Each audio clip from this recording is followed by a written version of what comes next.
Ouça agora uma mensagem na voz do pastor Jorge Lima. 1 Samuel, capítulo 30.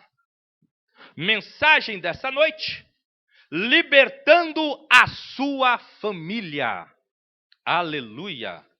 Libertando a sua família. 1 Samuel, capítulo 30. Nós vamos ler do verso 1 até o verso 4. Do 1 até o 4. Você vai ver uma história espetacular, aonde a família de Davi e a família dos seus 600 soldados foram todos sequestrados, levados prisioneiros. E Davi foi e resgatou todos eles. É uma mensagem para nos fortalecer e libertar a nossa família. Vamos lá?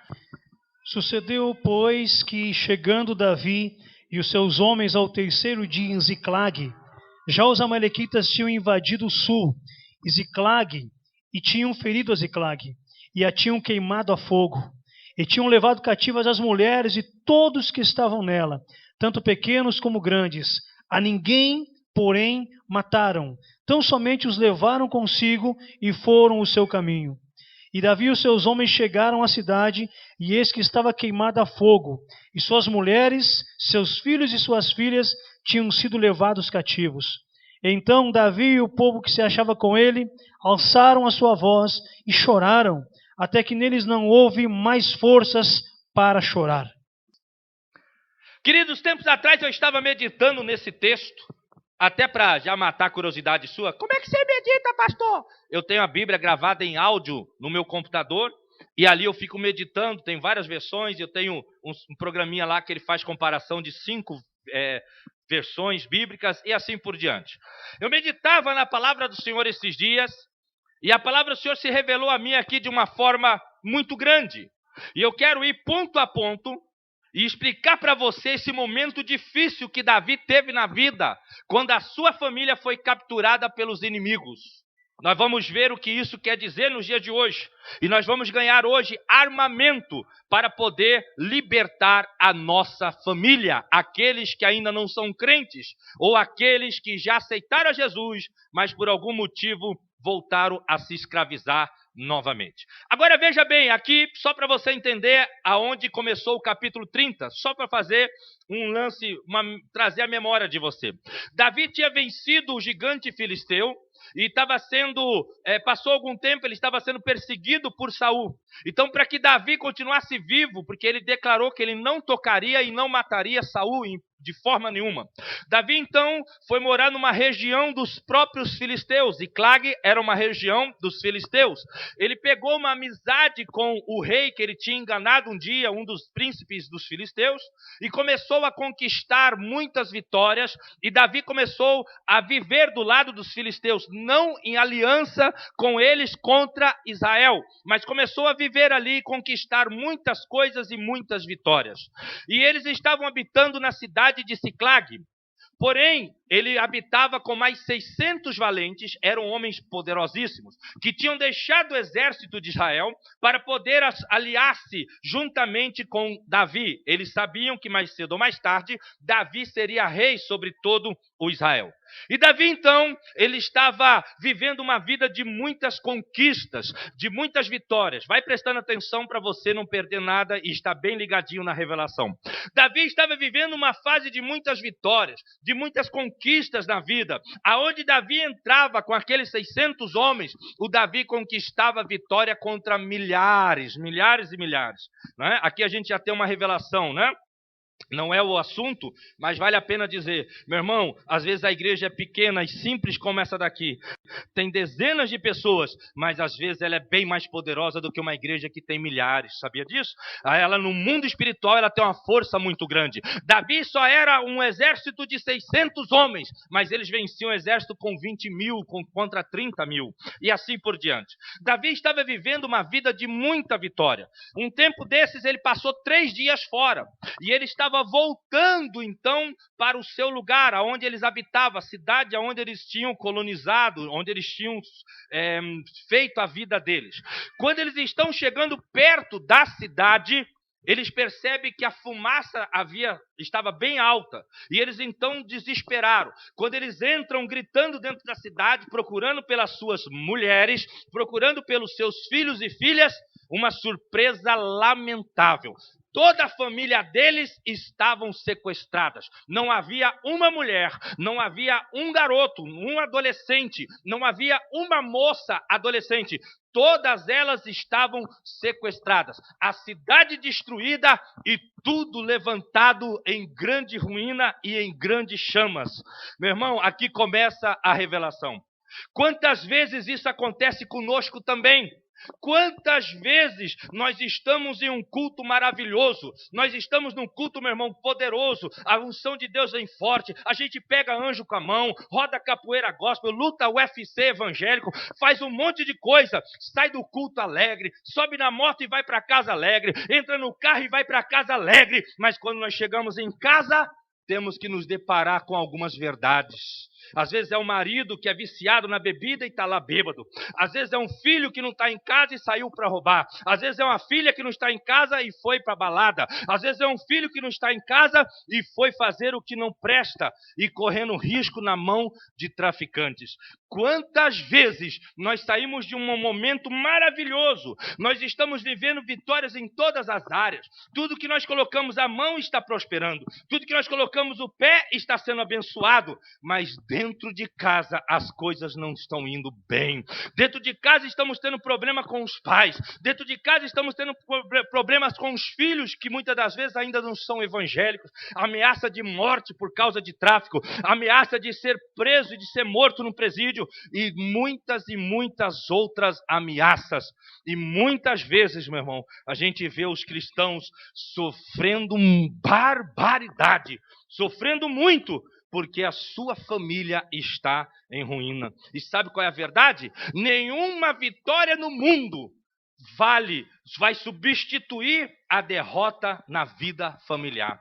Nenhuma vitória que você tiver na vida financeira, na vida profissional, na vida ministerial, nenhuma vitória vai conseguir pagar o preço ou substituir o fracasso de ter um lar destruído, o fracasso de ter um lar que não está bem, que não está indo bem. Isso aconteceu aqui em outro contexto, mas dentro da mesma linha espiritual. Davi então chega na cidade, a casa deles, destruída e a família sequestrada pelos inimigos. Eu me lembro uma vez, irmãos, que eu lá em Campo Grande, nossa igreja ficava perto de 2 bairros muito violentos. E um dia eu participei de um velório de um rapaz e eu comecei a pensar, meu Deus, a gente não pode aceitar isso. Eu estou falando, não fugi do assunto não, estou falando de que a gente conquista coisas grandes e às vezes acontece algo ruim com a nossa família. E eu falei, nós não podemos aceitar essa situação. Nós temos tantas igrejas evangélicas desses 2 bairros e eles ficam se degradando e os jovens se matando. Alguém tem que tomar uma decisão. E eu então fiz uma mobilização nos 2 bairros, convoquei outras igrejas, convidei outras igrejas, e nós passamos um mês ungindo foi uma revelação que Deus nos deu, ungindo todas as esquinas, ungindo todas as casas, preparamos o pessoal com oração e jejum, e depois de um mês, nós fomos no meio do entroncamento dos 2 bairros, aonde as 2 gangues se encontravam todo final de semana para se matar. E ali nós fizemos um grande culto, nós oramos, nós declaramos falência da obra do diabo e pá. Meu irmão, foi algo fantástico. De 5 gangues, 3 terminaram, ficou só 2. 2 terminaram e uma inteira foi para a igreja. Somente 2 ficaram, mas elas se fragmentaram. Elas não conseguiam mais ter briga uma com a outra, então cada uma para o seu lado. Houve uma conversão, as pessoas começaram a ir para as outras igrejas também, não só para a nossa. Enfim, conseguimos resultados fantásticos. Uma moça chegou para mim, mandou um recado para mim e falou, olha, eu não sou evangélica, mas agradeça lá o seu pastor, porque ela estava cortando o cabelo de uma irmã da nossa igreja. Toda sexta-feira tinha macumba na porta do meu empreendimento. Depois que ele fez esse movimento, faz meses, e a gente não tem problema nenhum mais aqui com macumba. Mas escute, meu irmão, esses resultados foram vindo no decorrer logo após a campanha. Mas no mesmo horário que eu estava lá na campanha, no mesmo horário que eu estava lá pelejando junto com meus irmãos, alegre pelo resultado, na mesma hora, do outro lado da cidade, o demônio entrou, o demônio mesmo, entrou na vida do meu padrasto, derrubou a minha mãe no chão e começou a espancar minha mãe. E no que ele começou a espancar minha mãe, ele começava a dizer assim: desgraçado, hoje eu mato você. Desgraçado, hoje eu mato você. Aí ele só não conseguiu matar minha mãe porque minha irmã pulou nele e tirou ele de cima da minha mãe, veio o vizinho. Eu sei que o negócio foi tão feio que a minha mãe chegou a parar no hospital. Teve que dormir no hospital porque ela foi espancada por ele. Quando eu fui atender a minha mãe disse para mim: meu filho, a única coisa que eu não entendo, por que quando ele me derrubou no chão, em vez de ele dizer, eu acabo com você, desgraçada, ele dizia, eu acabo com você, desgraçado. Aí eu falei para ela: mãe, é simples, não era a senhora que eles queriam. Eles queriam, através da senhora, atingir a mim. Porque eu estava do outro lado da cidade, fazendo um trabalho em prol do povo, em prol da população e assim por diante. Meu irmão, escute só uma coisa. O diabo, ele sabe muito bem que a salvação e a libertação é individual. A Bíblia diz em Romanos 14:12, cada um de nós dará conta de si mesmo a Deus, de si mesmo. Por isso o diabo sabe, eu tenho apenas 2.400 versos memorizados, o diabo tem a Bíblia inteira memorizada, e ele sabe muito bem que esse verso diz que cada um de nós dará conta, quer dizer que a salvação é individual e a libertação também. Se você está indo na presença de Deus, se você está indo bem na presença de Deus, mas tem pessoas na sua casa que não estão nem aí para o Senhor, ou que desviaram do caminho do Senhor, meu irmão, é triste, mas é verdade. É neles que o diabo vai mirar. É neles que o inimigo quer mirar e derrubar. Mas nós vamos aprender mais nessa noite como libertar. A gente vai chegar lá, tá bom? Mas vamos passo a passo. Primeiro ponto é isso. Meu irmão, é triste você chegar em casa e ver que a sua casa não está bem. Eu quero terminar esse primeiro ponto dizendo que uma vez eu juntei os adolescentes da minha igreja e perguntei assim: por que você vem na igreja? Aí um disse: eu venho por causa disso, eu venho por causa daquilo. E 3 daqueles 12 adolescentes disseram a mesma coisa: pastor, eu venho porque é melhor do que estar lá na minha casa, que é o inferno. Eu venho porque lá meu pai chega bêbado e bate na minha mãe. Eu venho porque a igreja para mim é um pedaço do céu, mas a minha casa é terrível de viver. Esses adolescentes iam para a igreja, mas quando chegavam em casa, tinham a mesma surpresa do que Davi. Viam a casa em chamas espiritual. Viam a casa demolida espiritualmente. Aí então eles entraram dentro do arraial, dentro do acampamento, e começaram a buscar, mas ninguém estava lá. E aí, meu irmão, eles choraram. Choraram até não ter mais força. Quantas vezes, quando eu não tinha conhecimento do Senhor Deus, eu fiz a minha mãe chorar até não ter mais força. Quantas vezes a minha mãe falava: filho, não vai nessa balada. Hoje vocês falam balada, né? Os jovens, naquela época era danceteria. Não vai nessa danceteria. E eu falava assim: fica tranquila, coroa, eu sei o que eu estou fazendo. Quem manda lá somos nós. Que tinha muito negócio de gangue, né? Quem manda lá somos nós. Meu irmão, e a minha mãe não conseguia dormir. Quantas vezes ela dizia, lavando roupa, trabalhando de dia e de noite para poder nos sustentar, porque meu pai eles tinham se separado. E minha mãe dizia assim: meu filho, eu não tenho mais lágrima para chorar por você. Eu não tenho mais o que fazer por você. Eu perdi a minha visão faz 14 anos atrás, mas antes de perder a visão, eu era cachaceiro, eu andava nas gangues, eu era vândalo, e você pensar, meu irmão, eu bebia muito. Primeira cervejinha eu era o namorado da Carla Pérez, na segunda cerveja eu era o jacaré do Tchan, na terceira cerveja eu já virava a Sheila Carvalho, depois não sabia mais de nada. Meu irmão, era terrível o negócio. E quantas vezes a minha mãe chorava até não ter mais força. Ela só ia dormir quando eu chegava da bagunça. E talvez você já viveu algo similar ou esteja vivendo. Pastor, eu vou na igreja para encontrar força, mas dentro de casa, pastor, eu já não tenho mais nem força para chorar, não tenho mais nem lágrima para chorar.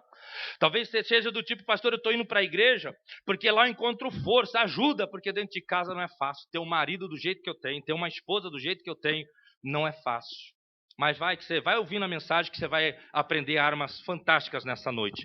E eles choraram até não ter mais força. Por quê? Porque eles perceberam, os seus familiares estavam sequestrados pelos inimigos.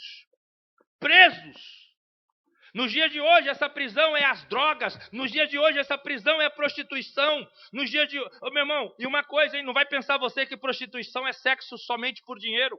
Prostituição é ter, infelizmente, é ter uma filha que namora com um e tem relação sexual com ele. Passa um tempo, já namora com outro e tem relação sexual com ele. Passa com outro, passa um tempo, namora com outro e tem relação sexual com ele.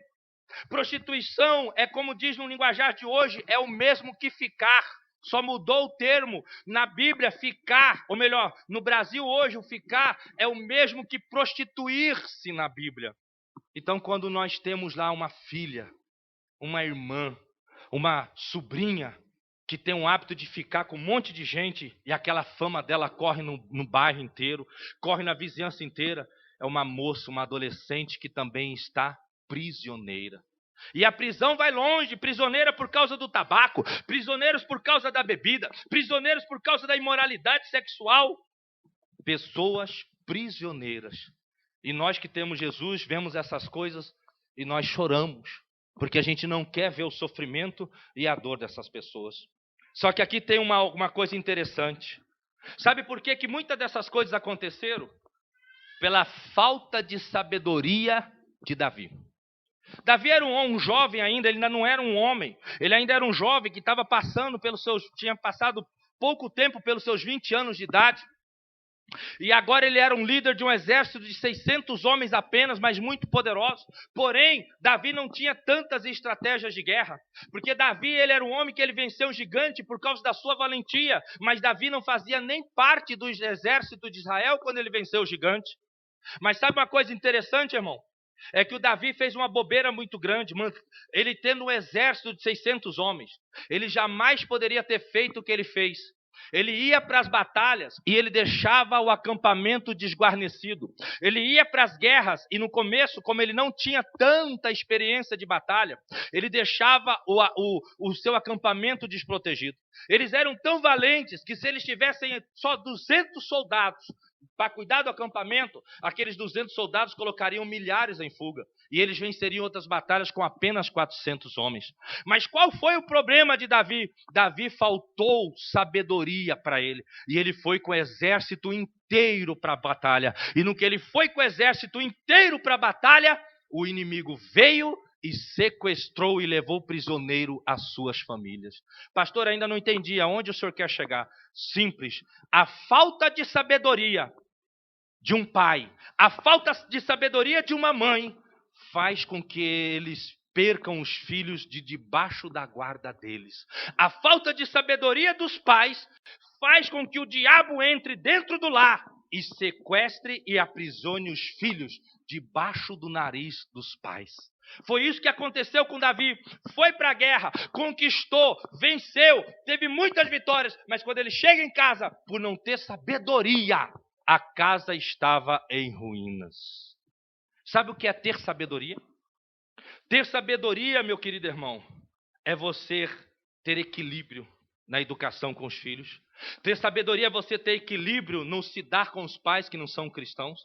Ter sabedoria é você ter equilíbrio na convivência com aqueles que estão escravos dentro da sua casa ou com aqueles que vivem com você.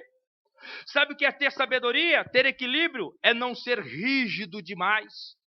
Tem muitos pais, tem muitos filhos, muitas pessoas, deixa eu mudar o termo, tem muitas pessoas que são cristãos, mas são muito rígidos. E aí, meu irmão, quanto mais rígido você é, mais careta você fica. Quanto mais rígido você é, mais crentão você fica. E crentão, meu irmão, vira um crente chato. E crente chato, meu irmão, é ruim de suportar. Aí aquele homem, o chefão da família, não sabe lidar com os filhos.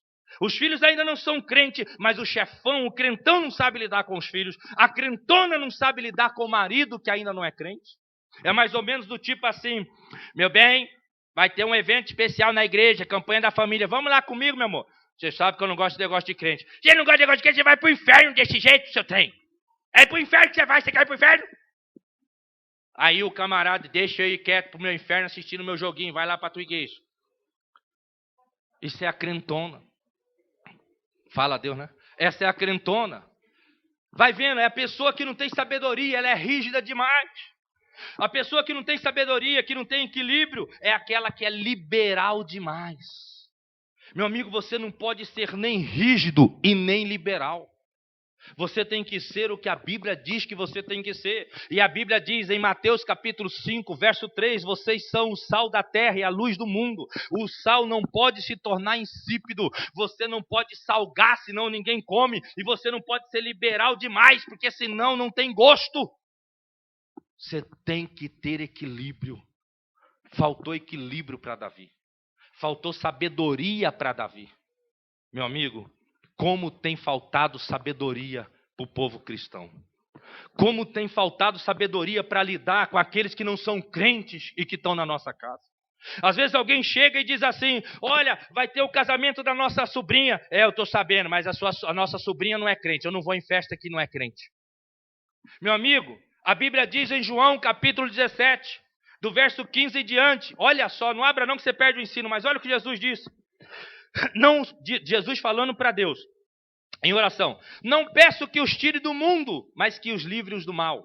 Verso 16, eles não são do mundo, como eu também não sou do mundo. Santificam-os na verdade, a tua palavra é a verdade. Agora, olha o 18.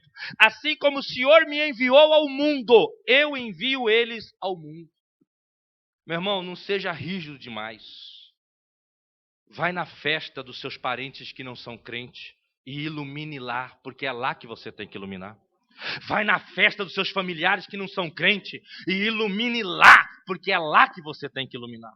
Não é dentro da igreja que nós iluminamos, aqui nós só abastecemos de azeite para que a lâmpada esteja sempre acesa. É lá na empresa que você trabalha, onde pessoas não são crentes, é lá que você tem que brilhar. É lá onde você está na escola e tem pessoas que não é crente, é lá que você tem que brilhar. É lá no meio da tua família é que você tem que brilhar. Não seja um crentão, mas vai lá, meu irmão, e mostra que você é diferente.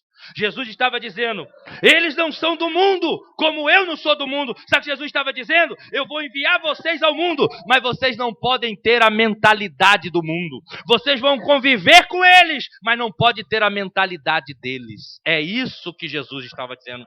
Conviva com seus familiares que não são crentes, mas não absorva a mentalidade de pecado que eles têm. Conviva com seus parentes que não são crentes, mas não absorva a mentalidade deles pecaminosa, mas mostre que você está ali para iluminar. Tenha equilíbrio, seja sábio. Porque Davi teve problemas, perdeu a família naquele momento, porque não teve sabedoria. Observa o que os seus filhos, crianças e adolescentes estão assistindo na televisão. Observa o que seus filhos, crianças e adolescentes estão vendo na internet. Sabe uma coisa que eu estou chocado, eu conto isso e vou para outra parte. Eu estou impressionado com o número de mães e avós que têm vindo me procurar para dizer, pastor, eu entrei esses dias no computador do meu filho, parece que virou uma moda, uma praga. Eu entrei no computador do meu filho, eu fiquei assustada, pastor. O meu filho baixou um monte de vídeos e estava lá no histórico, acho que ele esqueceu de apagar o histórico, um monte de filme de homossexualidade. Pastor, nem de homem com mulher é de homem com homem. Gente, diante de Deus, eu já perdi a conta de mulheres que me procurou com esse tipo de assunto. Sabe por quê? Porque quando eram para elas estarem acompanhando de perto, elas não acompanharam. A minha sobrinha, quando está lá em casa, eu estou lá no escritório preparando uma mensagem, ela está lá em casa assistindo TV, eu chego para ela cada 45, cada 1 hora, 45 minutos, 1 hora, eu chego lá, Bia, o que você está assistindo? Tio, eu estou assistindo desenho e tal. Não vai assistir besteira, tá, amor? Aí eu vou lá de novo, passo 1 hora, falo, Bia, sento do ladinho dela, Bia, o que é isso aí, meu amor? Tio, agora começou um outro desenho tal, acompanhando de perto. Acompanhando de pertinho, com sabedoria, sem ser chato, mas sendo participante da vida dos familiares. Para quê? Para que ninguém se perda. Para agir com sabedoria. Quem entende, diga amém. Mas continuando. Aí a Bíblia diz na continuação. E eles choraram até não ter mais força. E Davi, nós paramos no 4, no 5 e diante. E Davi muito se angustiou, porque o povo falou de apedrejá-lo. Sabe por que o povo falou de apedrejá-lo? Porque Davi era o líder do povo. Quando eles viram que estava todo mundo preso, sequestrado, eles desesperaram. Sabe por que eles desesperaram? Porque eles pensaram assim, eles pensaram o óbvio, né? A culpa é sua, Davi. Você é o estrategista da turma. Você é o chefe, é o capitão da guarda. É o nosso líder que vai diante de nós. Você tinha que ter tido uma estratégia de ter deixado soldados aqui. Você falou para irmos todos juntos que não tinha perigo. A culpa é sua. E eles pegaram em pedra para apedrejar Davi.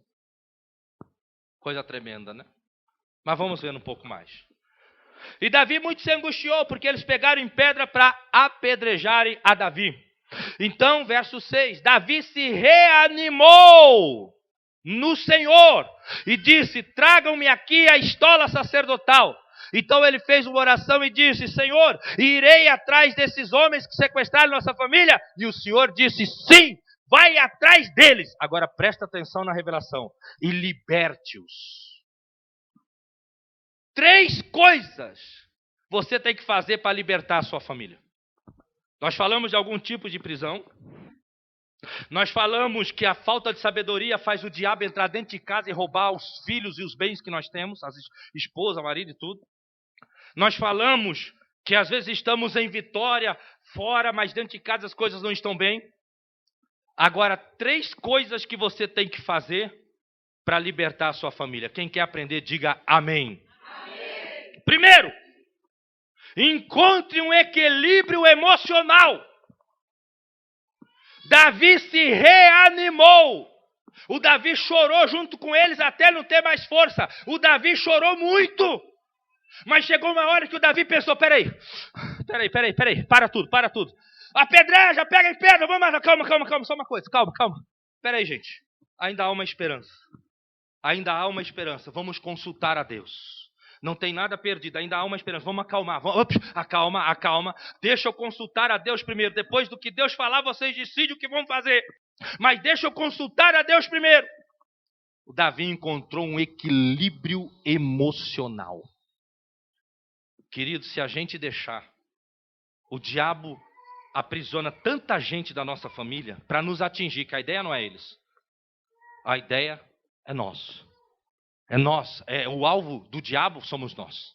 Aí o que acontece? O inimigo apronta tanto com familiares nossos, que se você deixar, meu irmão, você chora dia após noite. E o problema disso é que você perde o equilíbrio emocional. E você sem equilíbrio emocional, você para de acreditar que Deus é Deus. Sem equilíbrio emocional, você começa a dizer que você está esperando e confiando em Deus, mas por dentro você já não acredita mais. Sem equilíbrio emocional, o diabo usa alguém para dizer: falaram que vão matar teu filho, e você treme nas bases e passa a acreditar. Sem equilíbrio emocional, o seu marido diz que não te ama, não quer saber de você, e você treme e fica toda desequilibrada. Meu irmão, o Davi, ele tinha uma chance. Ele precisava ter equilíbrio.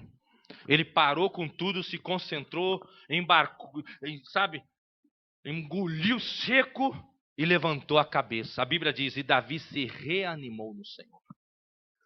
Eu estou trazendo essa mensagem nessa noite, nessa campanha pela família, para dizer que por pior que esteja o quadro da sua família, deixe Deus tomar conta, se reanime em Deus, encontre o equilíbrio.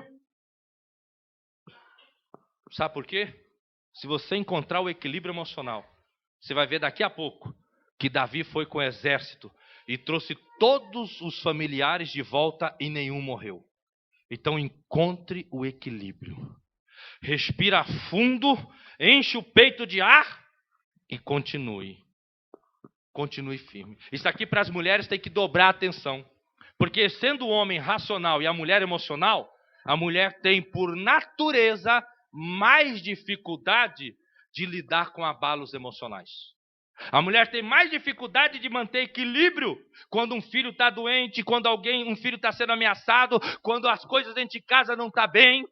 A mulher tem mais fragilidade nessa parte. Mas escute, nada que se ela concentrar, ela não consiga superar. Eu vou repetir. As mulheres, por serem emocionais, têm mais dificuldade em manter o equilíbrio emocional diante de fragilidade de familiares, diante de escravidão dos seus familiares. Porém, se ela se concentrar, o Espírito Santo sobressai as suas emoções. Ele te controla, ele te ajuda. Um dos 9 frutos é temperança, domínio próprio. Ele vem sobre você e ele começa a fazer você entender que você consegue. Eu vou acalmar. Eu não vou chorar mais, eu não vou ficar chorando pelos cantos porque não vai resolver nada. Eu não vou ficar mais lamentando. Como é que tá, irmã? Liguei para saber como é que tá. Ei, irmã, continua orando porque eu vou me matar. Não, irmã, tá difícil, mas Deus vai dar a vitória em nome de Jesus. Funciona, viu, irmão?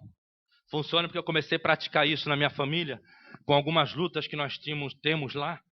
Funciona. Se você respirar fundo, Senhor, eu não quero perder o equilíbrio emocional, eu não quero ficar fragilizada emocionalmente, eu não quero ter um desarranjo intestinal, eu não quero que saia feridas no meu corpo, eu não quero ter dores de cabeça por causa de desequilíbrio emocional. Me ajuda, me fortalece. Aí alguém vem e te traz uma notícia pior, vem outro e te traz uma notícia pior, vem outro e te traz outra notícia pior ainda. Mas aí você vai respirando fundo, Senhor, me dá força, eu vou continuar, eu não vou desanimar, eu não vou me deixar vencer. Aí você vai lembrar dessa palavra, Davi se reanimou, eu vou me reanimar. Não tem nada perdido, eu vou me reanimar. Enquanto a vida ainda tem esperança, eu vou me reanimar. Eu vou me reanimar. Então, primeiro, para libertar sua família, quando o diabo vier com tantos golpes para te desequilibrar, mantenha o equilíbrio emocional. Mantenha o equilíbrio emocional. Eu vou contar isso e passo para outra parte. Uma vez eu e a minha esposa sofremos um acidente. Nós éramos casados há 15 dias. Estávamos voltando da igreja, um motoqueiro acertou nós dois. Você vai falar assim, pastor, se hoje sua esposa não viu o motoqueiro? Não, não vimos. Minha esposa também é cega. Não vimos o motoqueiro. Pegou nós dois. Fomos parar no hospital. Eu machuquei a perna, a minha esposa bateu a cabeça, machucou a cabeça seriamente. Quando eu acordei, eu estava no hospital, na maca, deitado no corredor. E aí, quando eu acordei, que eu fui levantar, ai, minha perna. No que eu fiz isso, a minha mãe correu e falou, calma, filho, calma, calma. Aí eu fui deitando devagarzinho, minha perna, ai, minha perna. Ela falou, você sofreu um acidente, você machucou a perna. Mas a Dailza está muito mal. Dailza, minha esposa. Dailza está muito mal, ela está lá na sala de cirurgia. E o médico disse que só um milagre tira ela de lá. Aí eu respirei fundo, olhei para minha mãe e falei assim, ela precisa do quê? Minha mãe falou, só um milagre. Eu falei, então fica tranquilo, que daqui a pouco ela desce. Estou falando diante de Deus, virei do lado e fui dormir. Quando eu acordei, minha mãe veio de novo, dormi de novo, minha mãe veio. Eu falei, mãe, como é que está Dailza? Meu filho desceu da minha cirurgia, foi um sucesso. Drenaram todo o sangue que estava na cabeça dela. Isso é encontrar equilíbrio. Encontrar equilíbrio. Vamos lá. Segundo, para você libertar a sua família, busque a direção de Deus. O que é que Deus quer que você faça? Davi se reanimou e disse, tragam-me a estola sacerdotal. Era uma tipologia de algo que unia ele a Deus. Ele pegava a estola e ali ele fazia a oração. Ele falou assim, tragam-me a estola sacerdotal. Ele se sentia naquela unção, né, mais especial quando vinha a estola sacerdotal.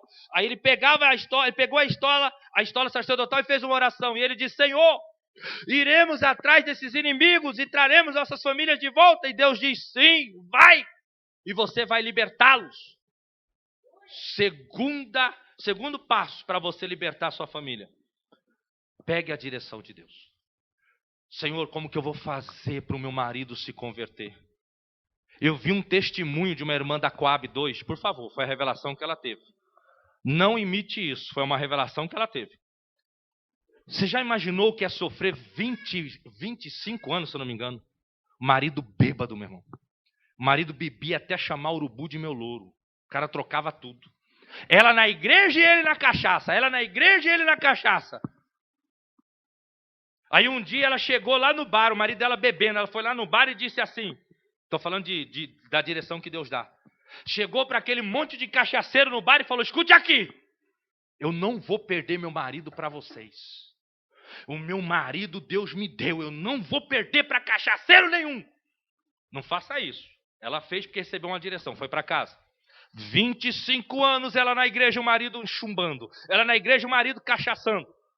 Aí um dia, sabe que Deus falou para ela? Deus falou para ela orando, Senhor, qual é a direção? Senhor, como que o meu marido vai se converter? O que o Senhor quer que eu faça? E Deus falou, ei, vocês dois não são uma só carne? Sim. E ela orando e Deus falando, sim, Senhor. Vocês dois são uma só carne? Sim. Então faz o que ele não tem feito. Senhor, eu não estou entendendo. Aí Deus falou para ela, peça perdão como se você fosse ele, porque vocês são um. Aí, meu irmão, ela começou a vomitar aquela nojeira. Senhor, eu te peço perdão pelas cachaças que eu bebo. Eu te peço perdão por coisa de maluco, viu, irmão? Eu te peço perdão por não honrar minha esposa. Eu te peço perdão por isso. Uma revelação doida que Deus deu para ela.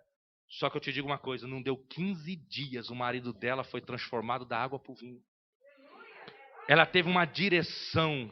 Por isso que eu estou falando, não imite isso, porque ela é a direção que ela... E funcionou. Tem pessoas que Deus vai chegar para você e vai falar assim, esse daí faz campanha por ele. Senhor, o meu filho, eu não aguento mais tanta ameaça.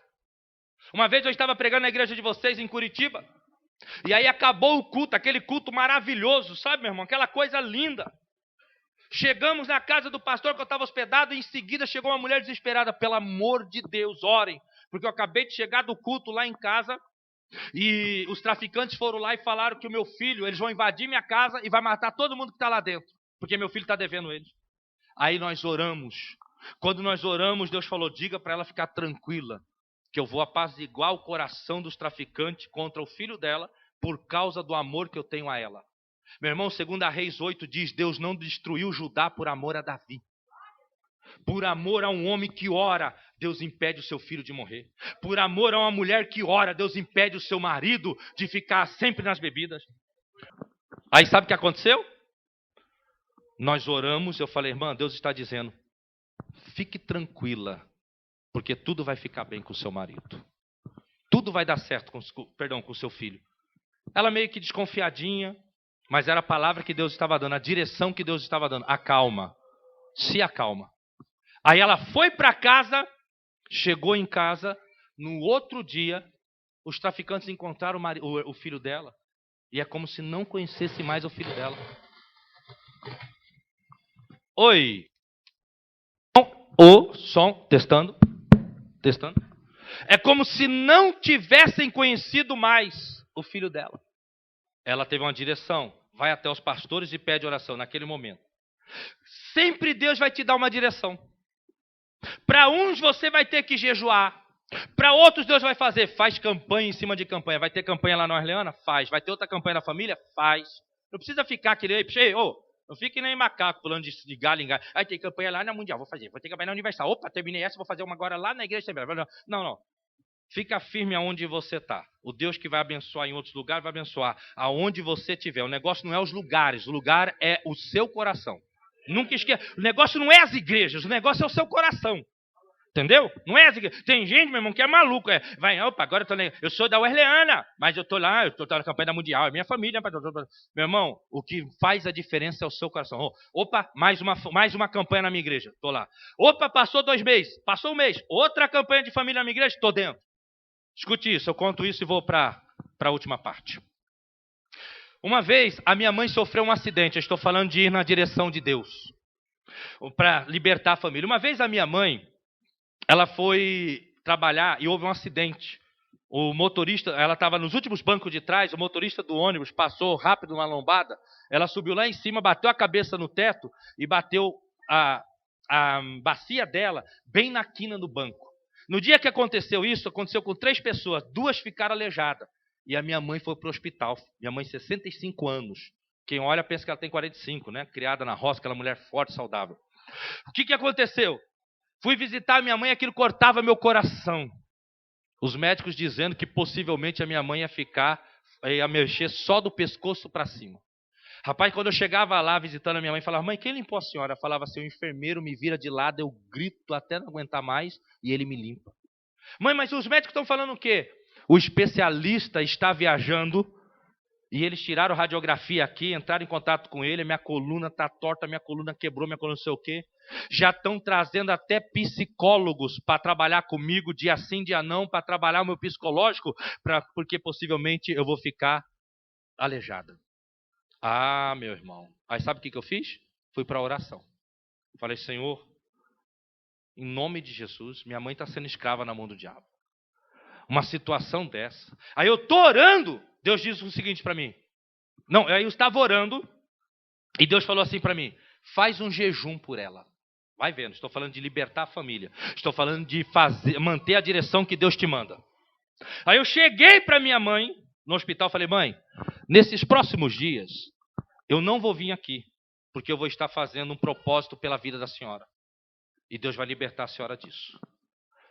Aí na campanha que eu estava fazendo, primeiro dia de jejum, Deus me mostrou que a minha mãe eu tive uma visão, chegou uma senhora e deu um prato com uma comida enfeitiçada para minha mãe.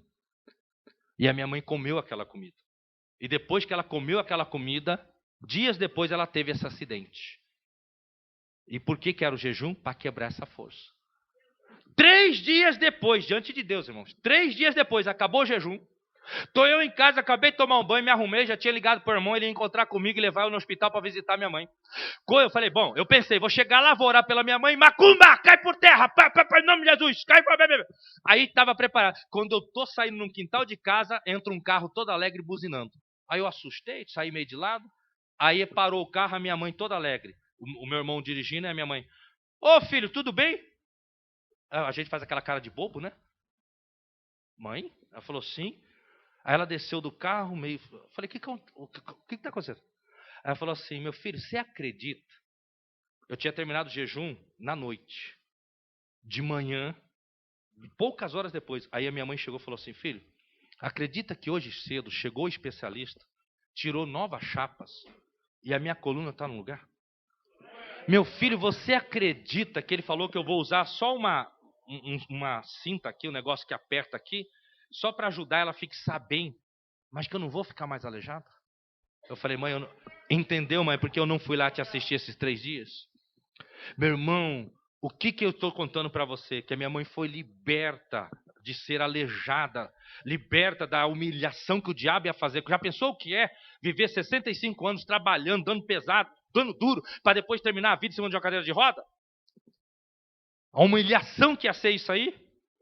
Meu irmão, mas Deus disse, jejua por ela e vai quebrar as cadeias que está escravizando e prendendo ela.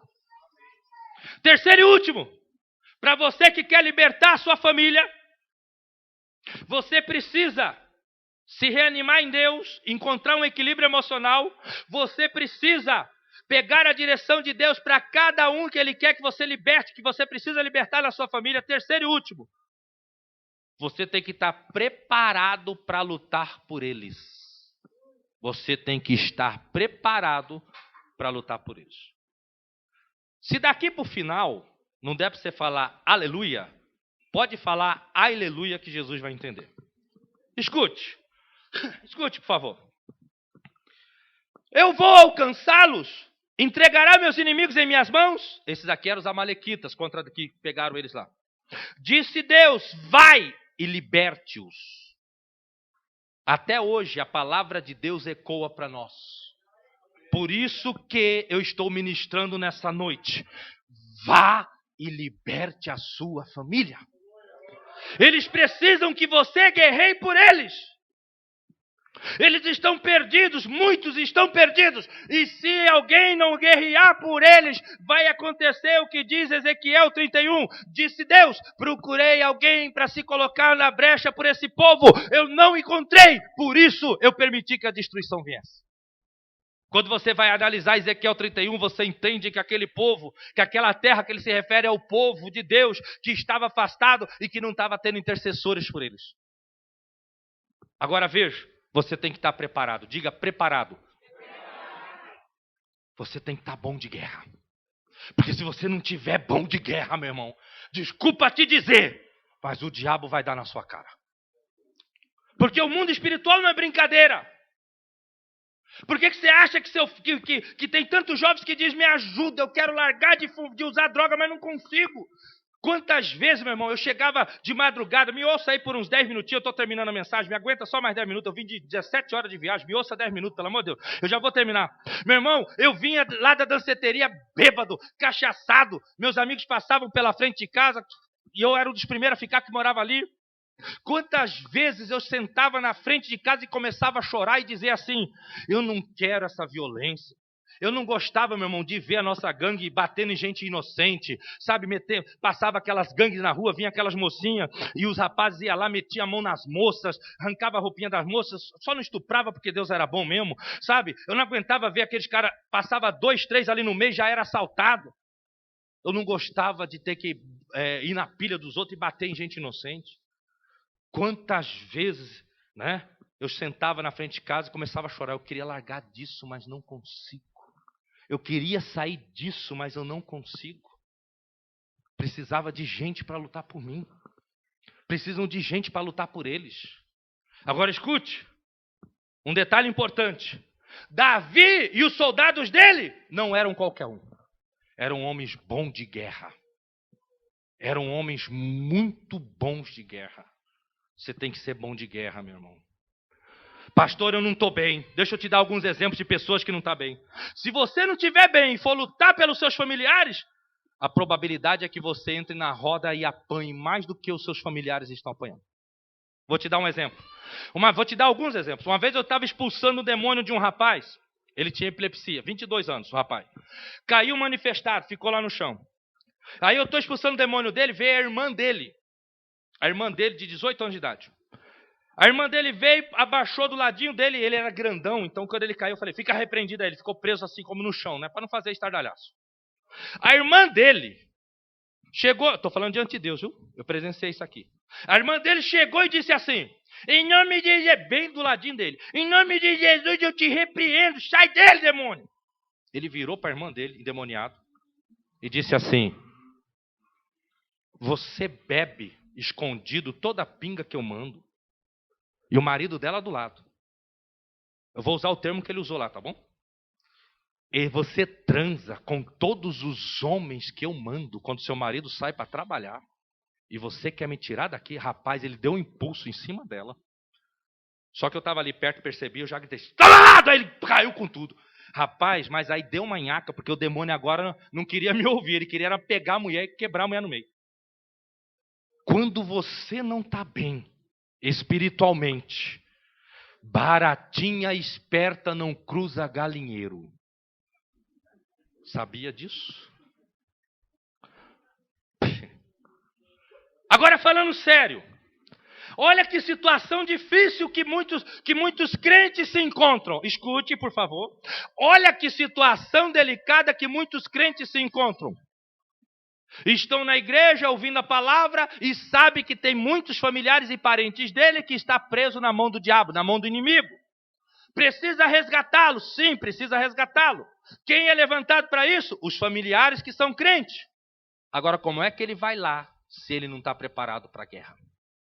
Como é que ela vai lá para ordenar os demônios soltar os espíritos que prende o filho, ou que prende o esposo, ou que prende o pai, ou que prende a avó? Como é que ele vai mandar, como é que ela vai ordenar os espíritos, obedecê-los, se eles não estão bem espiritualmente? Se ouve a palavra e não pratica. Se só ora no dia que vai no culto. Se ouve uma palavra como essa, mas não põe em prática. Um dia desse, levaram eu estava em casa, e levaram uma irmã da nossa igreja que tinha manifestado demônio. Foi ela, o marido e mais uma filha jovem. Ela e a filha da nossa igreja. O marido não. Na hora que a mãe dela, que a mulher manifestou que ela veio meio ruim, na hora que ela veio para a gente orar, ela manifestou. A filha jovenzinha correu para outra peça da casa. Mas antigamente, quando alguém manifestava, essa mesma jovem, quando era adolescente, ela corria para cima, meu irmão, parecia que ia lutar o UFC. Ela já vinha, ó demônio, tá amarrado. Ô espírito, ela já ia para ajudar a expulsar o demônio. Mas dessa vez o demônio manifestou na mãe, ela correu para outra peça da casa. E aí, enquanto eu expulsava o demônio da mãe dela, Deus falava para mim, ela está fugindo, porque o demônio sabe o que ela está fazendo. E ela tem medo do demônio desmascarar ela. Por isso que ela se afastou e não quer nem participar da libertação da própria mãe. Quem está entendendo, diga amém. Meu amigo, eu estava numa igreja, aí acabou o culto, fui ministrar pela uma família, o pai na frente, a mãe do meu lado esquerdo e o rapaz de 16 anos, da minha altura, do lado direito. Quando eu começo a orar, a oração não era nem de libertação, era só para abençoá-los. No que eu estou orando para abençoar, o garoto cai manifestado. Meu irmão, era um demônio tão estranho. Aquilo lá eu nunca tinha visto ainda. Primeira vez que eu tive aquela experiência nesse âmbito. Ele vomitava e ele arrastejava em cima do vômito. Aí ele ia vomitando e arrastejando, aquela coisa mais nojenta. E os obreiros segurando, tentando segurar ele para a gente trazer para nós fazer a libertação. E a família lá. No que nós estamos trabalhando a libertação, Deus falou no meu coração, no meu espírito, a família está cheia de brecha. A família se rebela contra o líder. A família se volta contra o líder da igreja. Já prejudicou muito essa igreja. Aí quando acabou tudo, o pastor veio conversar comigo e falou, o problema é esse mesmo. Ou seja, quando nós não estamos bem espiritualmente, se a gente entrar em certas batalhas, nós vamos perder. Mas eu quero ir fazer a última parte. Agora, você fica num ponto muito crucial. Por quê? Porque se você que conhece, se você não estiver preparado para lutar pela transformação dos seus familiares, para lutar pela libertação deles, como é que eles vão ser libertos? Você é que tem que ir lá. Quem foi lá foi os familiares. Quem foi lá foi Davi, os soldados, foram atrás das esposas, atrás dos filhos, das filhas. Agora eu vou te falar algo para terminar a mensagem. Para você que está bem, porque nós sabemos que aqui nessa noite tem algumas pessoas que estão, como a gente fala, meia lata. Né?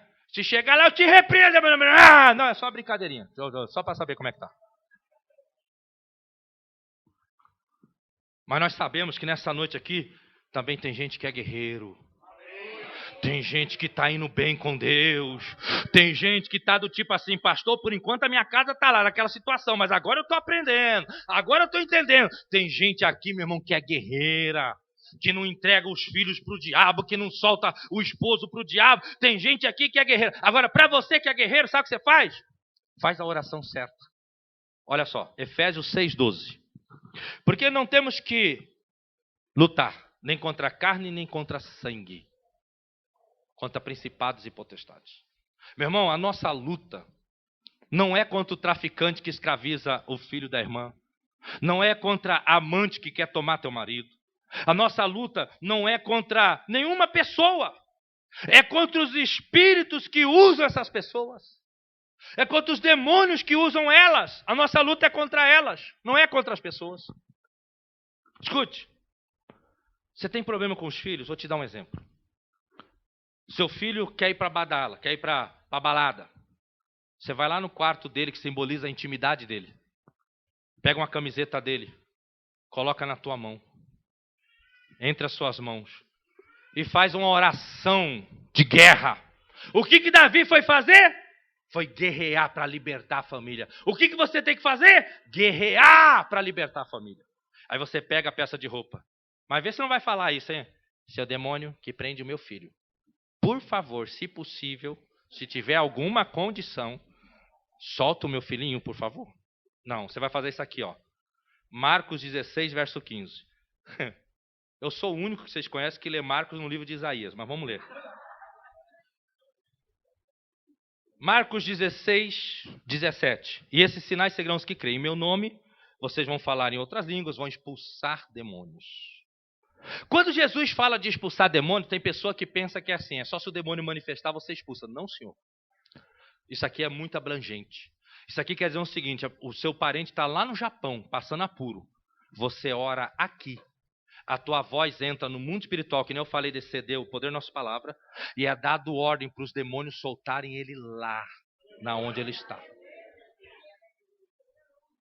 Então você pega a peça de roupa do seu filho e você ora assim, em nome de Jesus, espírito imundo que está levando meu filho para as drogas, que está escravizando meu filho, que está ameaçando de matar meu filho, que está isso, aquele outro, eu te ordeno, solta a vida do meu filho, solta a vida do meu filho, e pai, em nome de Jesus, meu filho vai ser um homem de Deus, eu já vejo meu filho no altar de Deus, e pá, tira toda a maldição, toda a nhaca e declara a transformação no seu filho. O problema é seu pai, o seu problema é seus pais que não são crentes, o seu problema de escravidão na sua família está lá com o seu marido com problemas com a amante, a sua esposa com problemas de qualquer coisa. Ele acabou de sair, vai lá na intimidade dele. Mulheres, seu problema é o marido que está escravo. Quando ele for trabalhar, ajoelha do lado da... Funciona, viu? Ajoelha do lado da cama dele. Do lado onde ele dorme na cama. Uma mão na altura do coração, simbolizando ali onde ele dorme, a outra na altura do travesseiro, na cabeça, como se você tivesse com a mão na cabeça e o coração dele. Aquilo é muito íntimo, aquilo no mundo espiritual você não imagina o mistério que tem. Eu digo isso com muita propriedade, porque eu sou conferencista na área de avivamento e libertação. Você não imagina o que isso flui no mundo espiritual. É como se ele é um ato profético, é como se ele tivesse deitado ali e deixando você orar por ele. E ali você faz o quê? Oração de guerra. Você que faz isso na vida do meu marido, solta meu marido em nome de Jesus e pá. Ou se o problema é com a esposa, solta a minha esposa e não sei o quê, e não sei o quê. Faz orações de guerra. Ordena que o mal solte, largue em nome de Jesus. Pastor, mas eu tenho pedido assim, Senhor, tem misericórdia do meu filho. Deixa eu te falar uma coisa. 2 Pedro, capítulo 1, verso 3. Ele nos concedeu tudo referente à vida e à misericórdia. Tudo. Ele não tem mais misericórdia. Quando você fala assim, Senhor, tem misericórdia do meu filho, ele é como se ele dissesse, eu já dei toda a misericórdia, já dei meu filho por vocês, toda a misericórdia pertence, seu filho só não morreu por causa da minha misericórdia. Então o negócio não é pedir misericórdia, o negócio é você dizer, demônio, solta ele! Em nome de Jesus! Isso é guerra. Para trazer a família de volta, é na guerra. Mas termina a mensagem dizendo, e Davi desceu, vou encurtar, Davi desceu até o deserto, na região em que eles estavam. Ele encontrou um homem lá que foi deixado para trás. O homem falou, olha, foram os amalequitas. Os amalequitas que fizeram isso, eu sou servo de amalequita. Onde eles estão? Eles estão em tal lugar. Davi chegou lá, a Bíblia diz que eles estavam esparramados sobre a terra, era muita gente. Só que do lado de cá, meu irmão, agora não era 600 não, porque 200 não aguentou. Estava tão fraco de tanto chorar. Fala, Davi, a gente não aguenta aí. Só foi Davi 400 e venceram milhares. Sabe o que eles fizeram? Eles venceram milhares de soldados. 400, venceram milhares. E trouxeram de volta esposas, filhos e filhas. Nenhum se perdeu. Nenhum morreu na mão do diabo. Você tem que começar a guerrear e dizer, diabo, ninguém na minha família morre na tua mão. No nome de Jesus, ninguém vai morrer na tua mão. Eles pertencem, guerreia legal, guerreia forte. Sabe qual é a última lição que nós absorvemos aqui? 400 homens venceram milhares. Meu irmão, Deus disse em Deuteronômio 32, um de vocês vai fazer 1000 bater em retirada. 2 de vocês vai fazer 10.000 bater em retirada. A autoridade está sobre o povo de Deus, não é sobre os inimigos que escravizam a nossa família. Fique em pé em nome de Jesus, fique em pé em nome de Jesus.